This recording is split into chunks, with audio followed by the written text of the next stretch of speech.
Սիրելի ռադիո լսողներ եւ ռադիո դիտողներ, FM 106 եւ 5 հաճախականության վրա են ձեր ռադիո ընդունիչները 2025 թվականի Արմեն Դարփինյանի վերջին ժամն է մեր եթերում, լսեք մեզ, դիտեք, բաժանորդագրվեք նաեւ, այս տարի հասցրեք բաժանորդագրվել, ով այս տարի հասցնում է բաժանորդագրվի, մյուս տարի հաջողության է գալի, տենց է պարոն Դարփինյան։ Դե փորձենք մեզ էլ խաբել։ Ողջունենք ամեն դեպքում մեր լսողներին եւ դիտողներին։ Ես հաճույքով եմ գալիս այս տաղավար, որովհետեւ հաստատ գիտեմ, որ այս տաղավարը ոչ ծախվում է, ոչ էլ առնվում է։ Այսինքն հանգիստ ազատ մտքի դրսևորում է եւ ազատ ոգու դրսևորում է։ Դավիթ ջան, ես քեզ պիտի այդ իմաստով շնորհակալություն հայտնեմ եւ շնորհավորեմ, որովհետեւ երևի թե երկրում շատ քիչ են նման տաղավարները, որտեղ կարելի է ուղղակի առանց հետին մտքի անկեղծ եւ ազնիվ զրույց վարել։ Իսկ մեր նպատակն է իսկապես մեր հանրությանը փորձել բացատրական աշխատանքներ տանել, բացատրել ինչ է կատարվում աշխարհում եւ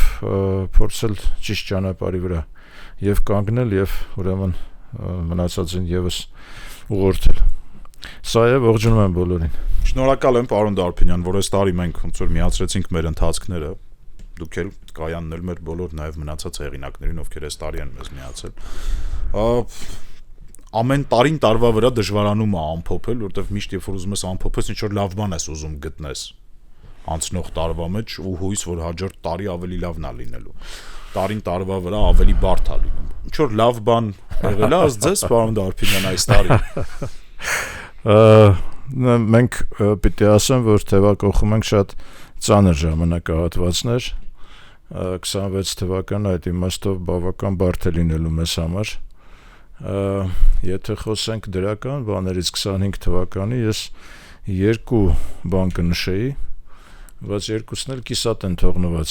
Մեկը օգոստոսի 8-ի համաձայնագիրն է, որը կնքվեց Վաշինգտոնում, Սպիտակ տանը,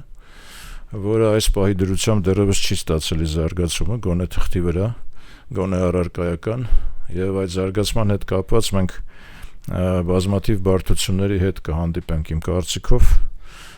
Դա է պատճառը, որ ես անընդհատ մեր նաեւ հանդիպումների ժամանակ հորդորում եի կառավարությանը, որ շտապեն, որովհետեւ ժամանակը այսօրվա քաղաքականության մեջ հսկայական դեր է խաղում։ Եթե ժամանակը կորցնում ես, կարող ես կորցնել ամեն ինչ։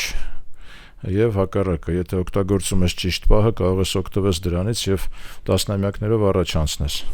Ցավոք սրտի ես դա չեմ նկատում մեզ մոտ, այնուամենայնիվ որպես դրական երկու բան կնշեի, նորից եմ կրկնում, դա օգոստոսի 8-ի փաստաթղթերն են, որոնք պիտի իրենց շարունակումը ստանան եւ որոնց շարունակումը շատ ավելի բարդանում է ժամանակի ընթացքում։ Եվ երկրորդը Չինաստանի հետ Հայաստանը կնքեց կամ գոնե պրոտոկոլային կարգավիճակով ստորագրվեց ռազմավարական գործընկերության փաստաթուղթ, որը որևէ առարկայական այնուամենայնիվ բան ամրապնդում չստացավ հետագայում։ Այսինքն կա մի ուղղակի պրոտոկոլ, որը բնականաբար մեր շահերից է բխում, բայց որի զարգացման հետ կապված մենք որևէ առաջընթաց չունենք այս պահին։ Այս երկու բանը կնշեի, որը շատ աղքատիկ է, մեծ չեն մեր նվաճումները եւ հակառակը երևի բաց թողումները շատ ավելի շատ են եւ դժվարությունները, որոնք մեր առջևում են, որոնց մենք կհանդիպենք դեռևս 26 թվականին, առելի մեծ են եւ մենք պիտի ճիշտ կողմնորոշվենք այստեղ, որպեսզի սխալներ թույլ չտանք եւ տանուլ չտանք ամբողջ մեծ խաղը, այսպես ասած։ 25 թվականը սկսվեց նախագահ Տրամպի պաշտոնավարման սկզբով եւ պիտի ասեմ, որ դա հենց երևութային բնույթ էր կրում համաշխարհային քաղաքականության համար։ Տրամպը շատ բան փոխեց եւ պատկերացումներում եւ աշխարհընկալման մեջ եւ գեոքաղաքական զարգացումների ակնկալիքներում եւ մենտալ մակարդակով շատ բան փոխեց Տրամպը այս մի տարվա ընթացքում։ Տարին սկսվեց նրա պաշտոնավարմամբ եւ տարին ավարտվում է Միացյալ Նահանգների կողմից ռազմավարական իրենց զարգացման հեռանկարային փաստաթղթի հրապարակմամբ, որտեղ ի տարբերություն բազմաթիվ նախորդ տասնամյակների Ռուսաստանը չի դիտարկվում Միացյալ Նահանգների կողմից որպես թշնամի կամ անգամ հակառակորդ երկիր, չկա Ռուսաստանը։ Միացյալ Նահանգները չի պատրաստվում Ռուսաստանին դիտարկել որպես թշնամի եւ կամ հակառակորդ։ Եվ հակառակը Միացյալ Նահանգները դիտարկում է Ռուսաստանը որպես հետագայում, կարծում եմ արդեն 26 թվականից սկսած պարտնյոր երկիր, իսկ սա շատ բան է փոխում նաև մեր մենտալիտետում եւ մեր մոտեցումներում, որովհետեւ երեք թե առաջ օրը փոխնախագահ Վենսը ելույթ ունեցավ եւ ուղղակի փաստեց, որ Միացյալ Նահանգները այլևս պատրաստ չեն Ուկրաինային օգնելու ռուս-ուկրաինական պատերազմում, այլևս պատրաստ չեն։ Այսինքն նրանք պարտադրելու են Ուկրաինային զիջումների, պարտադրելու են ինչ-որ ձևով ուրեմն այդ խաղաղության ընթացքը եւ իրենց անթաքույց շահագրգռվածությունն են ցուցաբերում ամերիկա-ռուսաստանյան համագործակցության մեջ։ Գրեթե կասկած չունեմ, որ այդ համագործակցության տարերից մեկը լինելու է նաեւ Հայաստանը։ Այսինքն մենք այստեղ նորից հայտնվել ենք սեղանի վրա եւ այն բոլոր ակնկալիքները, որ հնարավոր է խուսափել, օրինակ փակել երկու ձեռքերով աչքերը փակել եւ համարել, որ օրինակ Ռուսաստանը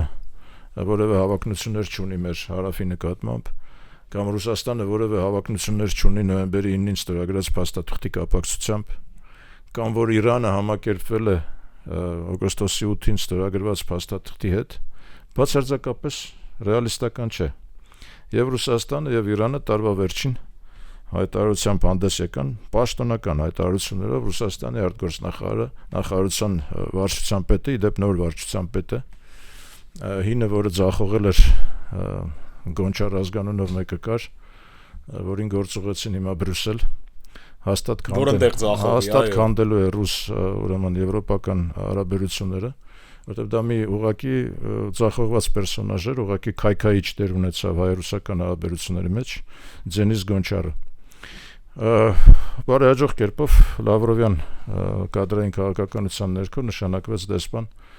Բրյուսելում։ Եվ նրա տեղակալը Կուլագին թե Կալուգին ազգանունով նշանակվեց վարչության պետ արտգործնախարարության եւ որը շատ կոշտ հայտարարությունով հանդես եկավ, որ Ռուսաստանը իր շահերն ունի հարավում, Ռուսաստանը սահմանապահ է հարավում, Ռուսաստանը ունի կոնցեսիոն պայմանագիր հարավում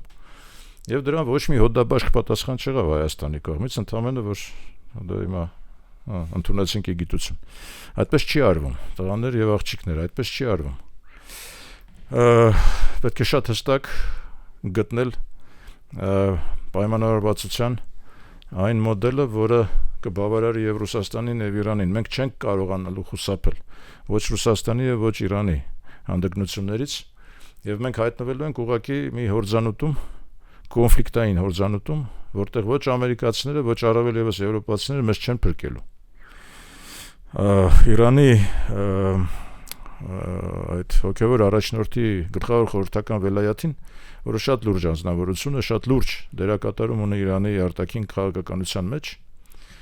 շատ կոշտ հայտարարությամբ հանդես եկավ, որ այս օգոստոսի 8-ի փաստաթուղթի եւ ամերիկյան ներկայացումը բացարձակապես հակասում է Իրանի շահերին։ Եվ այդ պաշտոնական հայտարարությունը, որը շատ լուրջ հայտարարություն է, ընդամենը հետևեց հայաստանցիների շատ գիտես մանկապարտեզային արձագանք, որ մենք հետևում ենք Իրանի արտգործնախարարության պաշտոնական ուրեմն հայտարարություններին, որոնք կարծես թե ուրեմն խնդրեմ չեն տեսնում այդ Թրամփի ճանապարհի մեջ։ Բայց տղաներ եւ աղջիկներ, Իրանի արտաքին քաղաքականությունը ամբողջապես որոշվում է ուրեմն այաթոլլա Համենեի ուրեմն նստավայրում եւ վելայաթին 1 օր է հարկավոր կամ 1 ժամ կամ 1 րոպե է հարկավոր, որպեսզի արտգործնախարարությունը անի այն հայտարարությունը, որը հարմար է տվյալ պահին ուրեմն այաթոլլա Համենեի համար։ Չի կարելի նման մանկամիտ կերպով մոտենալ այս իրադարձություններին։ Սա նշանակում է, ես ինչու է հորդորում, որպեսզի մենք շատ արագ փորձենք անցնել հաջորդ փուլը եւ անպայմանորեն ներգրավենք եւ փորձենք հասնել այդ շահերի հարմոնիզացմանը, թե Ռուսաստանի, թե Իրանի, թե Միացյալ Նահանգների պիտի փորձենք հասնել, այլապես մենք ունենալու ենք կոնֆլիկտային տարածք, կոնֆլիկտային կետ հայ-իրանական սահմանին, մեղրու ճանապարհին, որը իսկապես մեզ համար ուղղակիորեն կարող է ունենալ շատ տխուր հետևանքներ։ Դրա հետ մեկտեղ մենք տեսնում ենք, որ տեսեք մենք կառավարության ղեկավարի մակարդակով 1 տարի շարունակ փորձում ենք ընդվզել Զանգեզուրի Միչանսկ ձևակերպման դեմ։ Ուղղակի անիմաստ պայքար էր դա, խաղերի մեջ պայքար էր ընդամենը։ Մենք ոչինչի չհասանք արդյունքում։ Ադրբեջանը շարունակում է գործածել Զանգեզուրի Միչանսկ հասկացությունը, բացարձակապես բանի տեղ չդնելով մեր հորդորները կամ մեր մոտեցումները։ Իսկ մենք փաստորեն համակերպվեցինք այդ ամենի հետ եւ ուղղակի հայտարարեցինք, որ այդ Միչանսկը միայն Ադրբեջանի տարածքով է անցնում, իսկ մեր տարածքով դա Միչանսկ չէ։ Նկատի ունի հորադիս մեղրի ճանապարհը Զանգեզուրի Միչանսկ ասելով, էլի։ Հա, բայց Դավիթ ջան, դա անիմաստ պայքար էր, հասկանում ես, անիմաստ բառախաղերի պայքար էր, որի վրա ծախսվեց այդքան էներգիա, որի վրա ծախսվեց այդքան քաղաքական ռեսուրս, այդքան հայտարարություններ, բայց որը նաև բան չէ, եթե ամեն անգամ եթե պարտվում ես ու նահանջում ես, դա ուղղակի խփում է արժանապատվությանը երկրի, պետության եւ քաղաքացիների։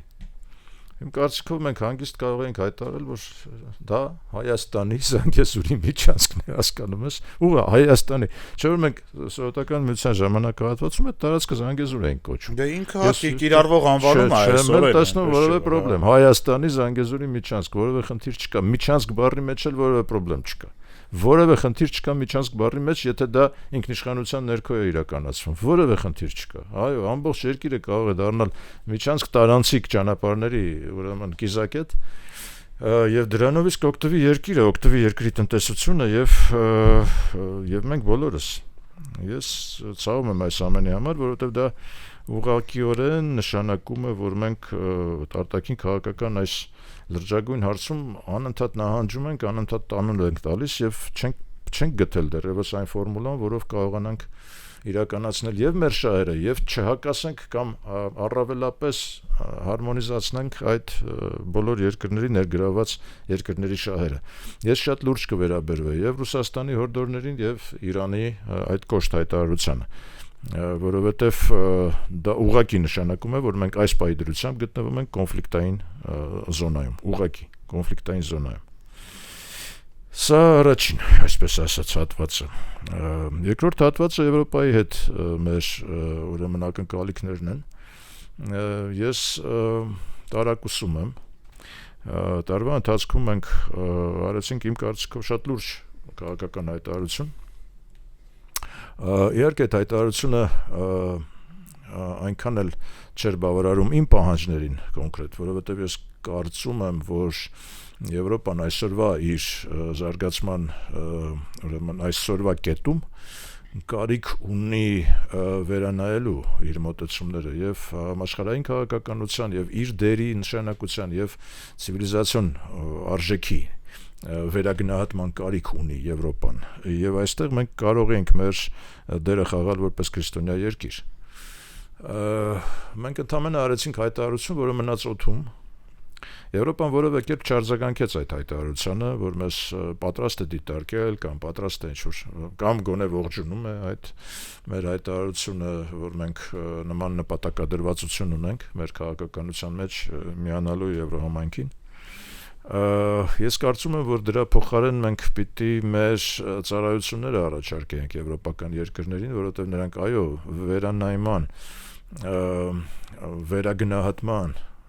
կետում են գտնվում եւ այդ վերագնահատման մեջ իմ կարծիքով մեր դերն ու նշանակությունը շատ ավելի մեծ է, քան ներկայացվում է այսօր, որտեվ արևելք արևմուտքի այդ ցիվիլիզացիոն տեսանկյունից կապող օղակ որպես Հայաստանը պիտի ներկայանա իմ կարծիքով Եվրոպային եւ ոչ թե քաղաքական տեսանկյունից հավակնի, որտեղ մենք այսօր դեռևս շատ հեռու ենք քաղաքական Եվրոպային միանալուն, առավել եւս տնտեսական տեսանկյունից ահա որ ավելի շատ հեռու ենք Եվրոպային միանալուն, որովհետեւ տնտեսական մեր համակարգը բացարձակ չի համապատասխանում եվրոպական ստանդարտներին, իսկ դրա համար տասնամյակներ են պետք, եթե մենք նպատակադրվենք այսօր եւ եթե մենք բոլոր մայրուղիները բացենք, ճանապարհները բաց լինեն եւ կարողանանք առևտուր իրականացնել եվրոպական երկրների հետ։ Եվրոպական շուկան շատ հագեցած է, շատ ծանր է այնտեղ մրցակցությունը եւ ես չեմ կարծում, որ մենք այսինքն առաջիկա ժամանակահատվածում պատրաստ կլինենք եվրոպական շուկայում մեր մրցունակությունը դրսևորելու, բայց մեր աշխարհաքաղաքական եւ ցիվիլիզացիոն մրցունակությունը մենք պարտավոր ենք ներկայացնել եւ այստեղ է որ մեր եկեղեցու դերը որպես ինստիտուտ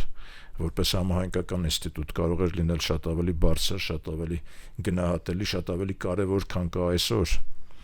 Եվ ցավոք սրտի մեր այս ներքին ուրեմն Փաշինյան եւ կաթողիկոս արճակատումը չի նպաստում այդ ամենին։ Այսինքն մենք այսօր անգամ չենք կարողանա այս պարագաներում ներկայանալ Եվրոպային որպես գիտես կուր ինստիտուցիոնալ համակարգ քրիստոնեությունը ներկայացնող, որը պիտի աներ եկեղեցին իր տարբեր երկրներում տեղակայված ուրեմն կենտրոններով, բայց սա նաև ի ցույց է դնում այն բացերը, որոնք կան այսօր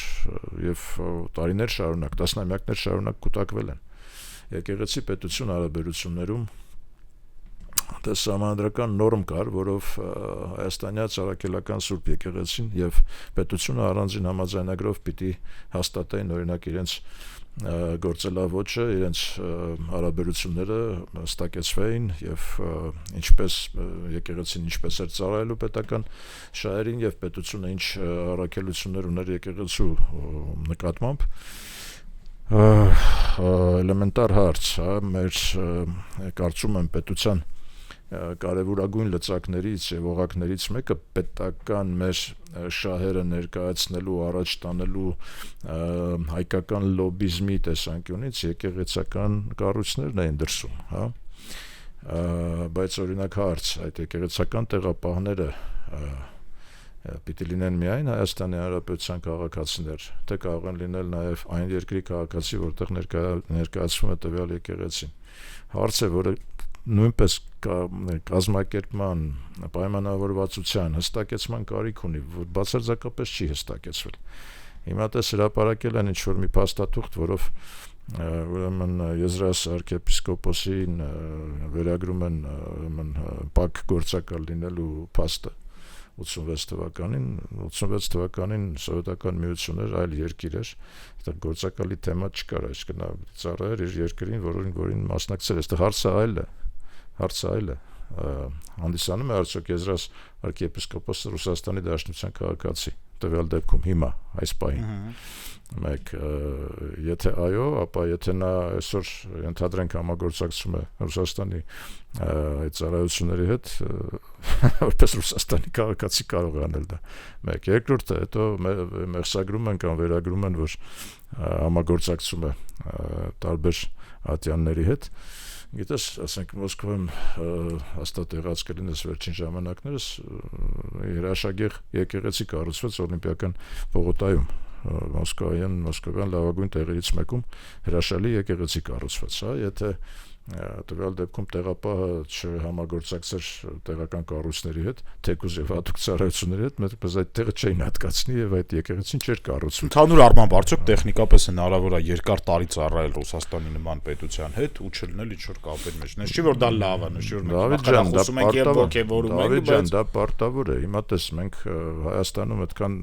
բան չունենք, այդքան լայն տարածում չունենք այլ եկեղեցիների ներկայացուցչությունների, բայց կա ասենք ռուսական ուղղափառ եկեղեցին, կա եզդիական, կարծում եմ կրոնական, չէ՞, հաստատություն։ Այո, վստահաբար կլինի։ Դե վստահաբար մեր հատուկ ծառայությունները իրավունք չունեն չհամագործակցելու։ Հա, իրավունք չունեն, որովհետև շատ զարմանալի կլինի, լավ, sense fix է, էլի, հա։ Ուրեմն Ռուսաստանը բազմակոնֆեսիոնալ երկիր է Ռուսաստանում բազմաթիվ կոնֆեսիաներ կան, այդ թվում կրոնական կազմակերպություններ, որոնց հետ բնականաբար պետությունը պիտի համագործակցի, նրանց միջոցով պիտի կառավարի, այսպես ասած, այդ համայնքները եւ դա շատ բնական է, որ պիտի համագործակցի, այսինքն այլ կերպ հնարավոր չէ։ Երևի թե նույնը մնացած երկրներում, ցանկացած երկրում։ Հիմա Սահակ arczepiskopos Ստամբուլում բնականաբար համագործակցում է Թուրքիայի կառավարության հետ։ Ես նորից տեղյակ չեմ, արդյոք նա հանդիսանում է Թուրքիայի քաղաքացի թե ոչ։ Այդ հարցը պիտի կարգավորվեր Հայաստանի պետության եւ Արաքելական եկեղեցու համաձայնության միջոցով։ Ես անգամ պատրաստ չեմ պնդելու, որ տեղապանները պիտի լինեն միայն Հայաստանի Հանրապետության քաղաքացիներ, որովհետեւ մեզ համար, մեր շահերը ներկայացնելու համար հնարավորինս ինտեգրված մեկն է պետք այնտեղ որպես համայնքի ղեկավար կամ կրոնական համայնքի ղեկավար, որը կարողանա հարցեր լուծել եւ մեր շահերը առաջ տանել, հա, եթե նա ընդամենը լինի Հայաստանի Հանրապետության քաղաքացի, նա չի կարողանա ինտեգրվել այն հասարակության մեջ, որ գտնվում է։ Իսկ մեզ հարկավոր է ինտեգրվելը եւ մեր շահերի առաջ տանելը։ Ես ցավում եմ, որ մենք այս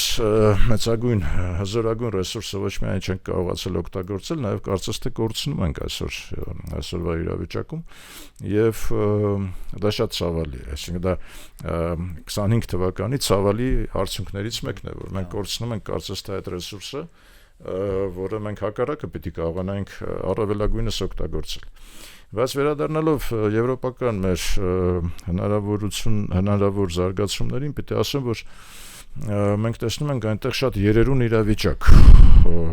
շատ երերուն։ Միացյալ Նահանգների այս կոշտ դիրքորոշումից հետո, որը կարծես թե անգամ հղի է ՆԱՏՕ-ի պես կառույցի ուղղակի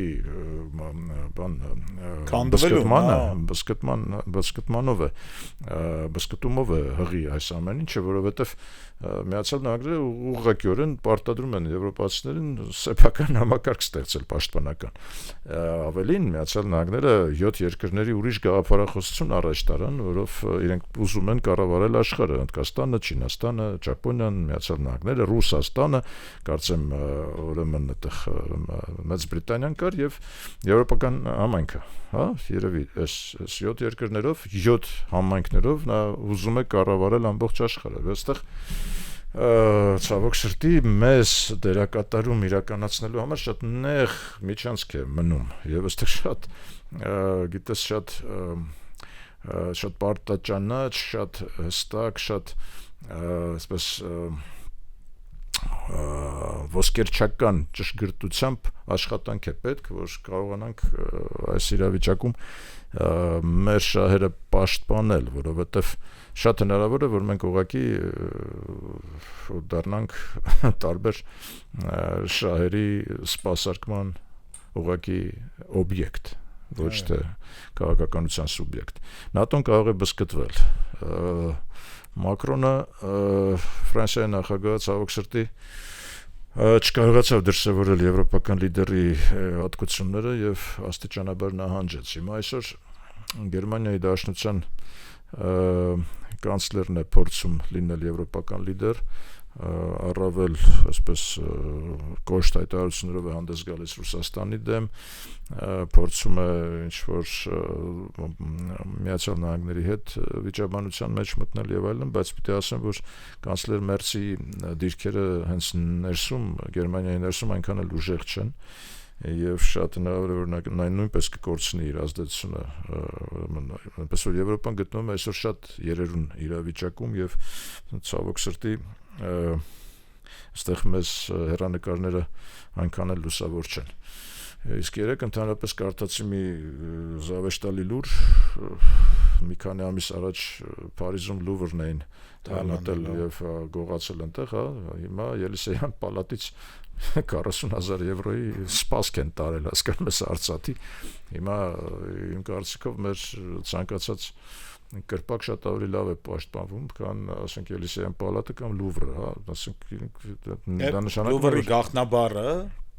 տեսաձայնագրման սերվերի բաներ, Լուվր էր։ Դա ինչ ասեմ, այսինքն դա ցույց է, չէ, որ երկրում վիճակը լավ չէ։ Երկրում կազմակերպվածության վիճակը շատ ցածր մակարդակի։ Պարոն Դարփինյան, առաջնորդության ճգնաժամ կա աշխարհում, ոնց եք տեսնում։ Առաջնորդության ճգնաժամ միշտ էլ կա, միշտ էլ եղել է։ Հիմա Թրամփը լրիվ նոր խաղի կանոններ մտցրեց, այդ խաղի կանոնների մեջ մնացածը պիտի փորձեն դասավորվել, եւ հիմա դա ենք մենք տեսնում։ Արդյոք նոր առաջնորդներ կառաջանան թե ոչ, ես Եվրոպայում չեմ տեսնում նման հեռանկար։ Նկատի ունեմ, կարող է ես փոքր էի, պարոն Դարբինյան, բայց իմ հիշողությամբ, ասենք Ժակ Շիրակն ու Գերխարդ Շրոդերը շատ ավելի լուրջ մարդիկ էին, շատ ավելի լուրջ առաջնորդներ էին, քան Մակրոնն ու Շոլցը։ Նույնը Տիկին Մերկելը, որ Մերկելը լուրջ կին է, այո։ Դե կա երևի այդ ճգնաժամը, այո, դե գիտես Դավիթ քաղաքականությամբ, ասենք ինչքան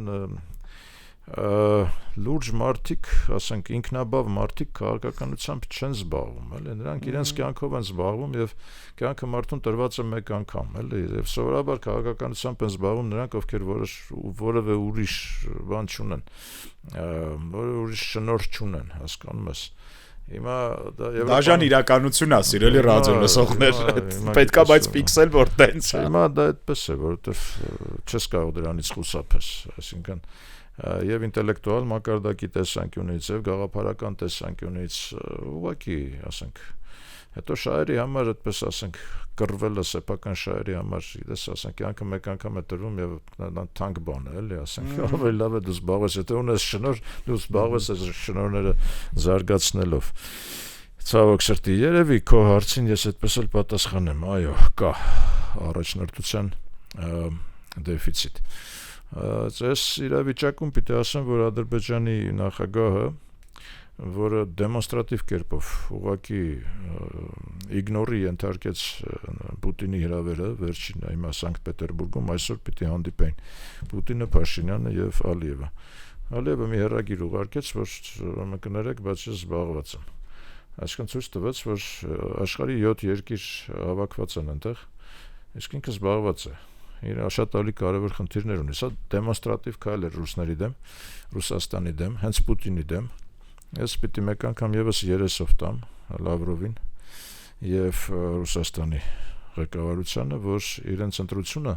22 թվականի փետրվարին Ալիևի հետ իրենք ստորագրեցին ստրատեգիական համագործակցության համաձայնագիրը եւ շատ ողջավորված էին դրանով,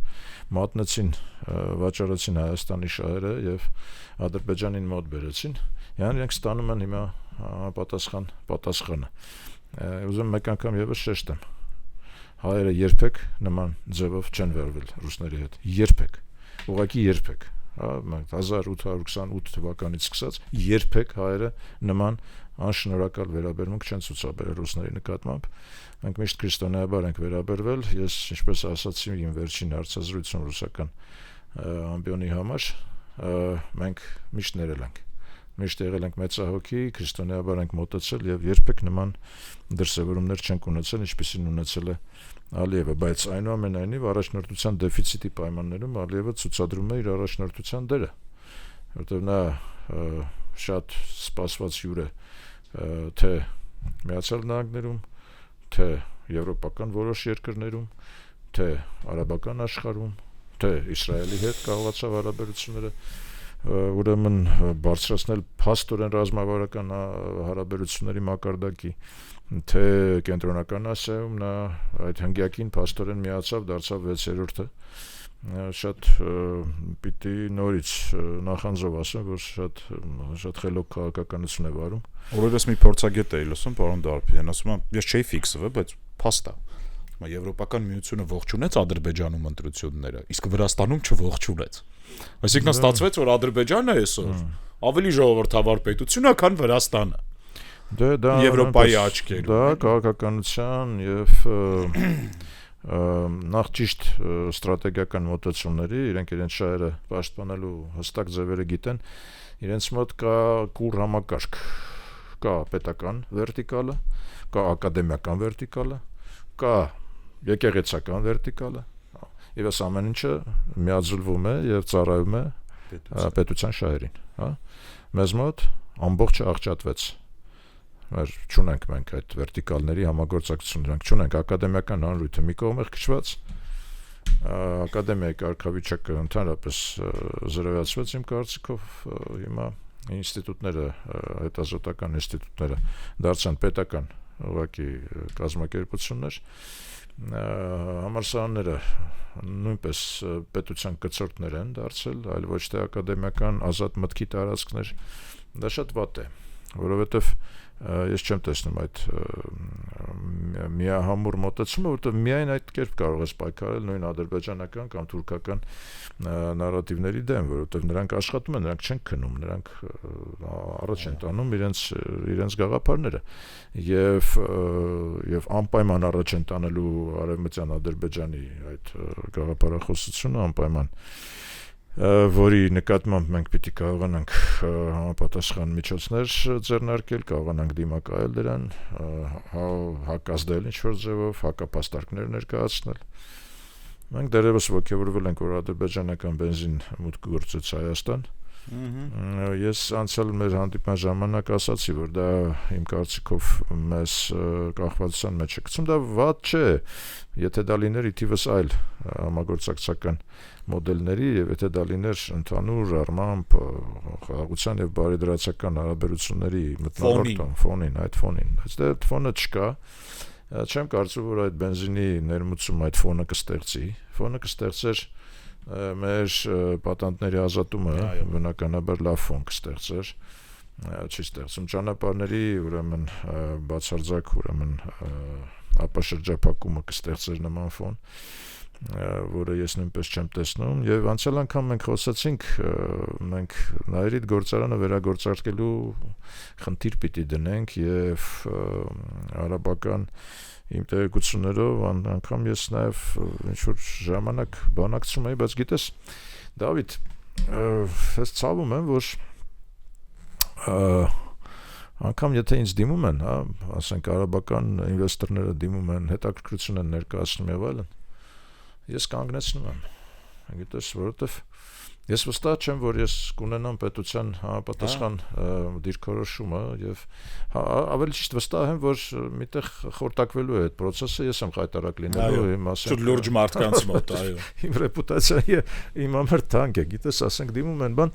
գիտեմ, որ նման շահագրգռվածություն կար Սաուդյան Արաբիայի ինվեստորների կողմից Նաիրիտը վերագործարկելու։ Խոսքը գնում է այնտեղ մի քանի 100 միլիոն դոլարի ինվեստիցիոն պարտավորության մասին, որը իհարկե պետք է, ասենք, շահագրգիռ կողմը պետք է գա։ Կարծես թե այդ շահագրգիռ կողմը կարելի է գտնել, կա, որտեղ Սաուդյան Արաբիայի Aramco բանը, հսկայական ընկերություն է, որը Գերմանիայում գնել է Ջուպոնի գործարանը, հասկանում ես, կաուչուկ արտադրելու գործարանը։ Հիմա նրանք շահագրգռվածություն ունեն։ Եվ չգիտես ում հետ ինչ խոսես այս թեմայով, հասկանում ես, ես ասում եմ, չէ, եղբայր, ես դիմեք ում ուզում եք, բայց տեսնում եմ, որ խորտակվում է այդ հարցը։ Եվ հակառակը, տեսնում եմ, որ ասենք Ադրբեջանը իր նավթավերամշակման գործարանում արտադրում է այդ բուտադիենը, որի օգտագործման մենք կարող ենք կաուչուկ արտադրել։ Այդ պարագայում մենք կդառնանք ինչ-որ գործոն, հասկանում ես, բենզինը բերելով եւ սպառելով մենք ոչ մի գործոն չենք դառնում, կախվածության մեջ ենք ընկնում ընդհանրապես։ Հիմա չգիտեմ, պետք է հետևել շուկային, արդյոք այդ բենզինի ներմուծումը գոնե արժեքի վրա ազդելու է, գների վրա, արժեքի վրա չի ազդի, գների վրա գոնե ազդի։ Հիմա դա է, որ պիտի նույնպես հաշվի առնենք։ Ընդհանրապես, քանի որ տարին ավարտվում է եւ մենք մտնում ենք շատ անորոշության մի փուլ, նախընտրական ընտրական տարի է, ոչ թե նախընտրական, հենց ընտրական տարի է, ընտրությունների տարի է եւ կարծում եմ, որ կրքերը բորբոքվելու են եւ ես չեմ տեսնում միասնության հասնելու որևէ միտում, այդ իմաստով իմ տեսակետը այն է, որ մենք բարձ ժամանակների միջով ենք անցնելու, միակ հույսս մեր ժողովրդի խոհեմության վրա է, եւ գիտես, հիմա ես կհորդորեի ուրեմն կառավարությանը եւ Նիկոլ Փաշինյանին մտածել այն բանի մասին, որ ընտրությունների հիմնական ջրբաժանը չի լինելու իմ կարծիքով խաղաղություն թե պատերազմ, ուրեմն այս դիլեմայի մեջ, որում բնականաբար Փաշինյանը եւ քաղաքացիական պայմանագիր իրենց լավ կզգան, որտեղ իրենց որպես խաղաղության կողմնակից։ Իմ կարծիքով ջրբաժանը լինելու է Փաշինյանի խաղաղություն, թե X-ի խաղաղություն։ Խաղաղության եւ խաղաղության մեջ է լինելու ընտրությունը։ Իմ հորդորն է, որպեսզի եւ ուրեմն Փաշինյանի թիմը սրա մասին մտածի եւ մեր օպոզիցիոն դաշտը մտածի սրա մասին, որովհետեւ մենք խաղաղությանը որևէ ալտերնատիվ չունենք, մենք պարտավոր ենք ուղղակի գնալ խաղաղության ճանապարհով, պարտավոր ենք իրականացնել այն պայմանավորվածությունները, որոնք ձեռք են բերվել, եւ կհորդորեի նաեւ եկեղեցուն կոնկրետ որոշումներ կայացնել։ Եկեղեցին չի արտահայտվել ոչ հայ-ադրբեջանական գործընթացի վերաբերել, ոչ հայ-թուրքական գործընթացի վերաբերել, իր դիրքորոշումը չի ցուցաբերել։ Եկեղեցին պարտավոր է ցուցաբերել իր դիրքորոշումը, հասկանում ես, այս լարվածությունը այդ թվում նաև պայմանավորված է նրանով, որ եկեղեցին չունի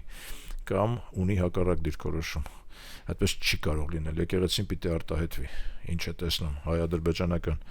ուրեմն հեռանկարները, ինչպես է գնահատում, եւ հայ-թուրքական հեռանկարները ինչպես է գնահատում։ Սա է, ես մեր ժողովրդին հանրությանը համբերություն, տոկունություն կցանկանայի եւ